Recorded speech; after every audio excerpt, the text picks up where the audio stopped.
For many late diagnosed autistic adults, receiving an autism diagnosis can bring relief, validation, and understanding. But alongside these feelings, there can also be feelings of grief. Now, this may sound strange because when we think about grief, we often think about losing a loved one.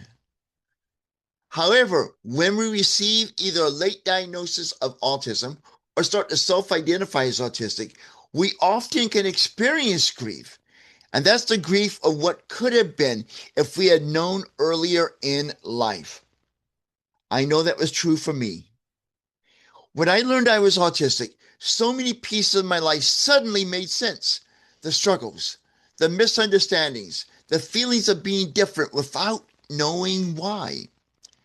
But as I look back on my life through this new lens, I also find myself grieving. I grieve the years I spent blaming myself. I grieve the opportunities that I missed in life. I grieve the support I never received because nobody knew what I was dealing with, including myself. Now, if you've been through something similar, you are not alone. Hey, Define Yourselfers, I am the Confident Autistic, but you can call me Chris. On this channel, I create videos and more that will help you better understand autism, connect you with resources that can help you through your autistic journey, and I share my life as a late diagnosed autistic adult. Today, we're going to talk about the 10 signs that indicate we may be grieving our late autism diagnosis. And stay tuned because I'm going to share some thoughts on how we can begin healing from that grief. The first sign is we feel sad about missed opportunities. We may find ourselves wondering, what if I'd known sooner? And that leads to these types of thoughts in our mind. Maybe school would have been different.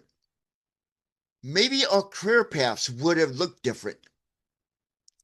Maybe we would have had understood ourselves better. Now, these thoughts can bring real sadness. I've experienced them, and I can tell you from firsthand experience, they bring a lot of sadness and a lot of questioning of myself and my life.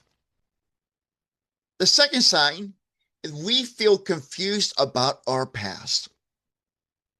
For many of us late diagnosed autistic adults, we spend years trying to understand ourselves. And after a diagnosis or after we start to self identify, we may start revisiting our memories and asking, was that autism? I mean, we're thinking about things that happen in our life. We're wondering, did I do that because of my autism? Why did I react that way? Again, was it my autism or something else? Why was that situation so difficult for me? Suddenly, maybe not suddenly, but over time, our past can feel like a puzzle that we're trying to put together all over again. This is normal. If you're going through this after you received a diagnosis, whether you just recently received it or months or years after, it's normal. I've been diagnosed for 2 years and I still at times come back to these questions. The third sign is we grieve the friendships that could have been.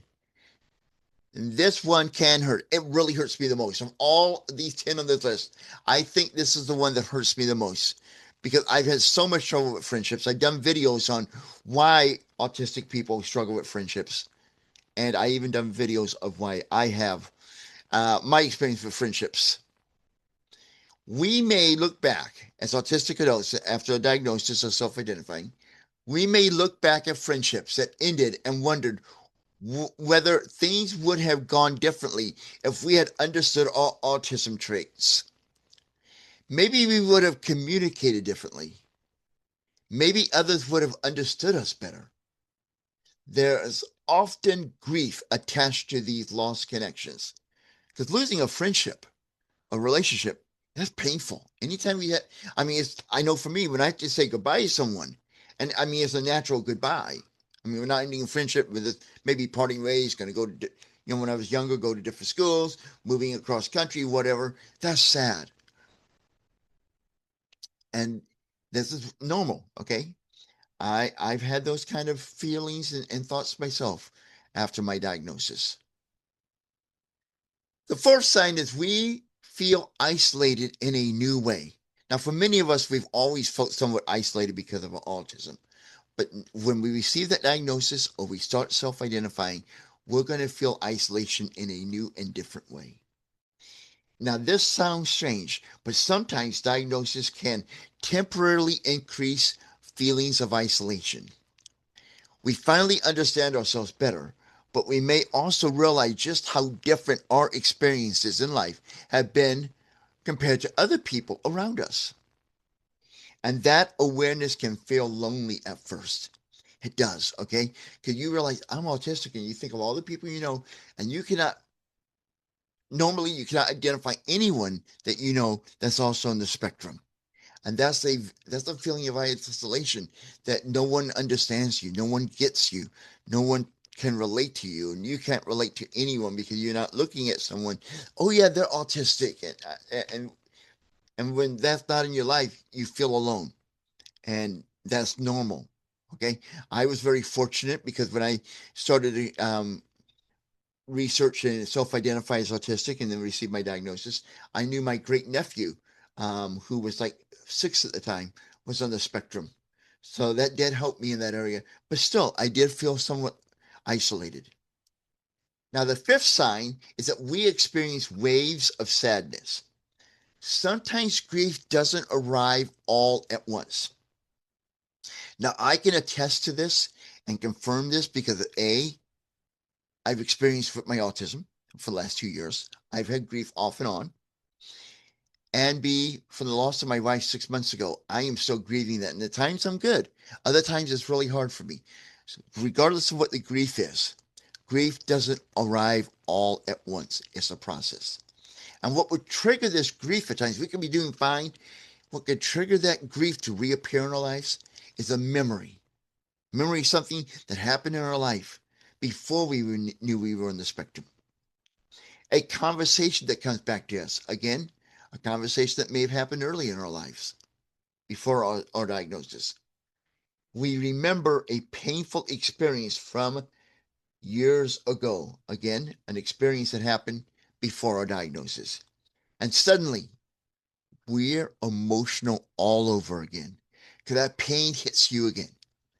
Now, these waves are normal part of the grieving process, whether that be you're grieving the life that the change for your diagnosis, the life that was before your diagnosis compared to now, or the grief of a loved one, or any grief. Waves are a normal part of grieving. Now, the sixth sign that we may be grieving our autistic diagnosis is we feel angry. Many autistic adults experience anger after diagnosis. I know I have. Have you? Share that in the comments if you feel comfortable. Now, when we are going through this anger phase, we might ask ourselves, why wasn't this noticed sooner? Why didn't anyone understand what I was struggling with? Why did I spend so many years thinking something was wrong with me?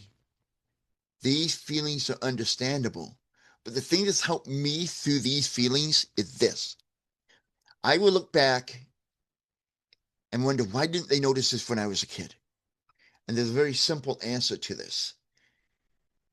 We did not know as much about autism 50 years ago as we do today. And I like to think, because many people did try to help me. I mean, I did. I was very blessed with teachers and other special education people who really tried to help me and spent a lot of time talking to me and trying to get me to open up and share. And I didn't. I regret that in many ways. I just didn't know what was going on. I did not want to look different. I want to be like everybody else, but I knew I was different. But I'm getting off topic here a little bit. But the point is, I like to think that if they knew as much about autism as we do today, I think they would have helped me more. The people who tried to help me when I was younger, did all they could with what they knew at the time, and that gives me comfort. But yes, feeling angry is a normal part of grieving, and that's not just true for autism. I can tell you firsthand, after losing my wife, that is, uh, I felt angry. I felt angry. And I've been angry only at cancer, never at God or anyone else, but I've been angry at cancer. But that's another story for another day. The seventh sign that we may be grieving our autistic diagnosis is we begin questioning our past self. Now, we kind of touched upon this a little bit earlier, but we're going to go a little bit deeper here. We may start to wonder, who am I really? How much of my life was masking? That's a very common question because once we start to understand autism, whether we diagnose, self identify, or just exploring the subject and thinking we may be in beyond the spectrum, we learn about masking. And this is one thing we will ask ourselves: how much of my life was masking, and even how much of my life today is masking? How much of my personality was built around trying to fit in, which is part of the masking process? These questions can shake our sense of identity for a while, and they do. I still struggle with that at times, not as much as I did earlier in my diagnosis. I'm at the 2 year point now. But yeah, these are things that we will struggle with.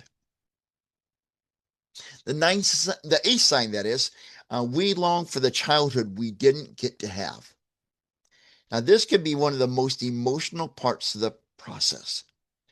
We may think about the younger version of ourselves, the child who struggled, the child who felt different, the child who didn't understand why things seemed harder for us than they did for our peers. Many late diagnosed autistic adults, like us, find ourselves grieving for that younger version of us. That's part of the grieving process. We look back at our childhood and we think of that as a child, a different, some of us may think of it as a different entity, a different person. And we're grieving because we feel sad for that child, which was us.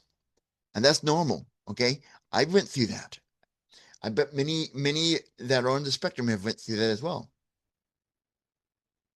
Now, the ninth sign that we are grieving autistic diagnosis is we reevaluate our entire life. Now, many of the things I mentioned earlier kind of allude to this, but let's dig in this a little bit deeper here. Diagnosis often causes us to reassess major life decisions. We start wondering, did we choose the right career? Because now we realize, you know what? I have a sensory issue with a lot of noise. That explains to me why working in a call center has been so challenging for me and miserable for me. But that was my career. Did I make the right choice? Do I need to change careers?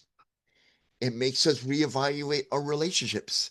Am I really with a person who is going to, who understands my autism, who accepts it? Is, let's say the person likes to go to a lot of parties and having guests over at the house and you don't like that much noise. You're going to start reevaluating that relationship. You also reevaluate friendships. And it is not unusual for us to reevaluate our goals.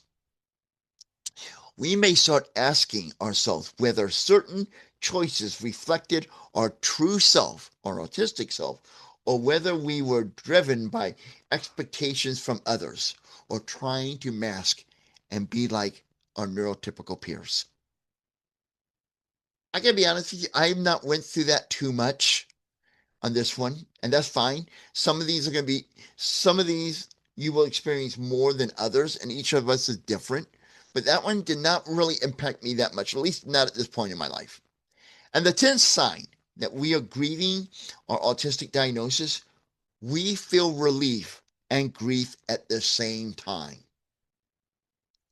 Now, this may be the biggest sign of all.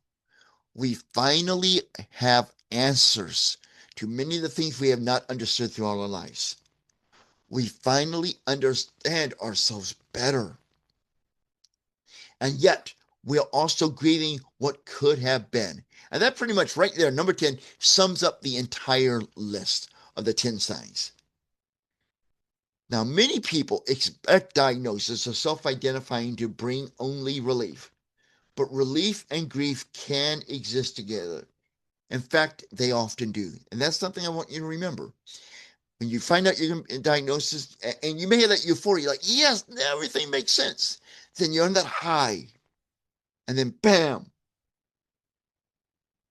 everything hits and you start grieving.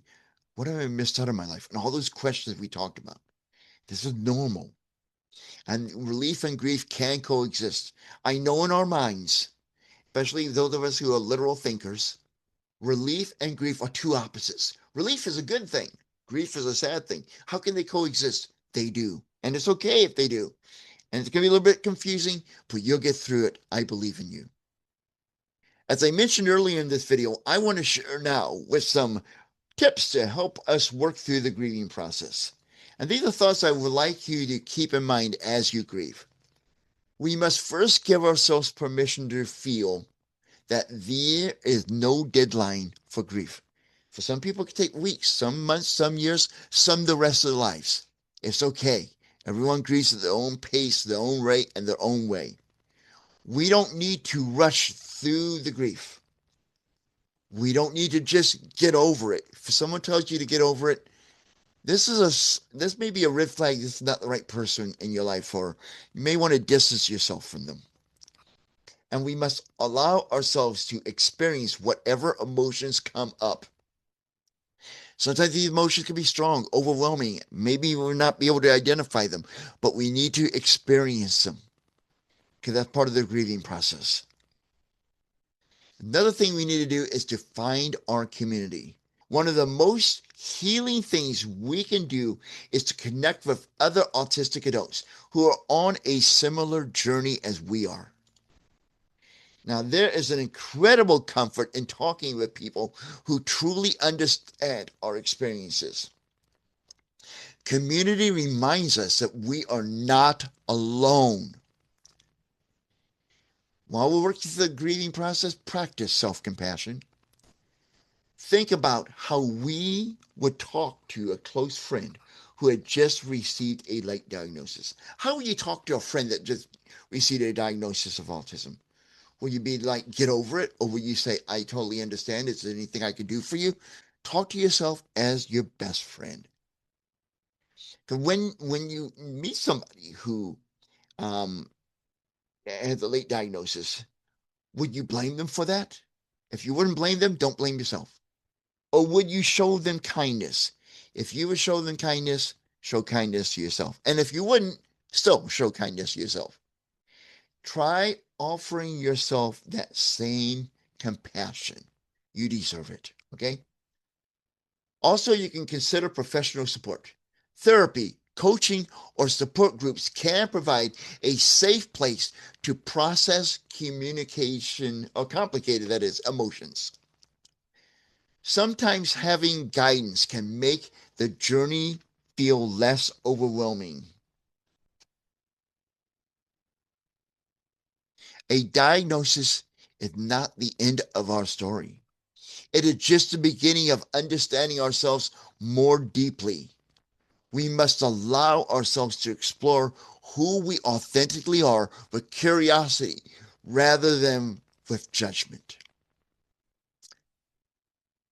If you've experienced grief after a late diagnosis or after you started self-identifying as autistic, please know that you are not doing anything wrong. This grief is normal. It's understandable, and you are not alone. Many of us late diagnosed autistic adults walk through this exact process. So be patient with yourself. Give yourself some grace. And remember that understanding yourself isn't something to fear. It is a gift. It's the best gift you can give yourself. Of all the things I've done for myself in my life, understanding myself better is one of my favorite gifts, and I keep trying to learn more about myself. And it's a wonderful experience. It's a wonderful way I spend time, and it helps me self-regulate, actually. Now it's your turn. Did you experience grief after your autism diagnosis, or are you currently experiencing grief? If so, what part of the process was the hardest for you? Share your response in the comments. Your story might help someone else feel a little less alone.